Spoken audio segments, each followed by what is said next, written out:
Watchers.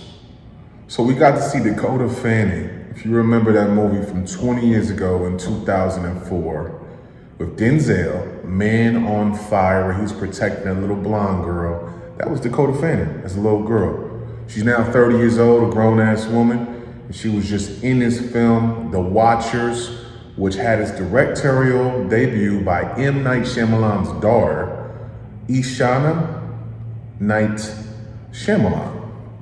Okay, so this is Ishana's very first film.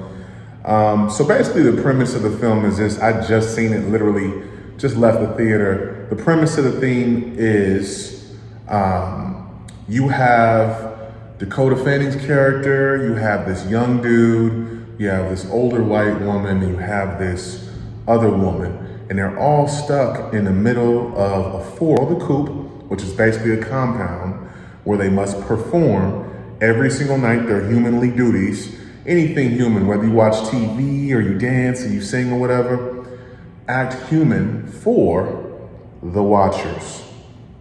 Now, when I watched this film, M. Night Shyamalan's films aren't scary, okay? It's not gonna be any type of film where it's gonna be a slasher type film, but it's more of a suspense type of thing. I can tell M. Night Shyamalan's one of his favorite characters, one of his favorite directors was Alfred Hitchcock. And with his daughter, Ishana's very first film, she's following in the same footsteps as her father, M. Night Shyamalan, okay?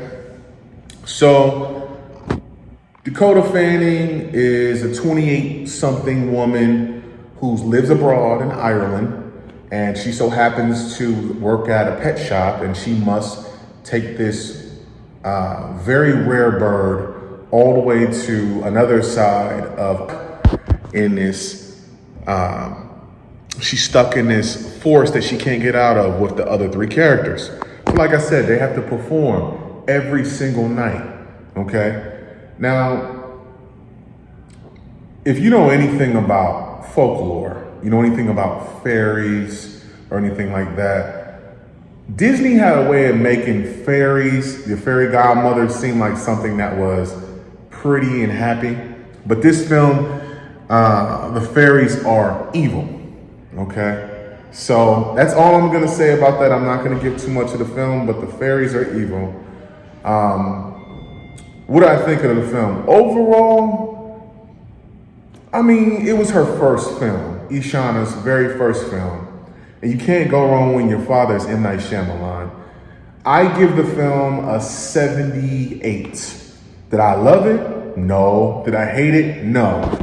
The one thing that kept me from rating it higher was I thought it was a little long. And I give it a B for originality because I've never seen nothing like that before. And that's one thing about M. Night Shyamalan, her father does very well. He does films that I've never seen that type of premise before. So with this film, like I said, I give it a 78. She has a lot of potential, and I dug it. For her first film, I dug it. Will I go check out another one of her films? Definitely. Dakota Fanning, that was the first time I had seen her in a film in a long time. I think the last time I seen her in a film was War of the Worlds, which was back in 2007 with Tom Cruise. Okay, but 78, I give it a 78. Would I recommend that you go check it out? I mean, yeah, if you like M. Night Shyamalan type films, yeah, check it out. Are you gonna be wowed? You might be. Was I wowed? I wasn't wowed. I definitely wasn't. But it was cool. I'll give it that, 78.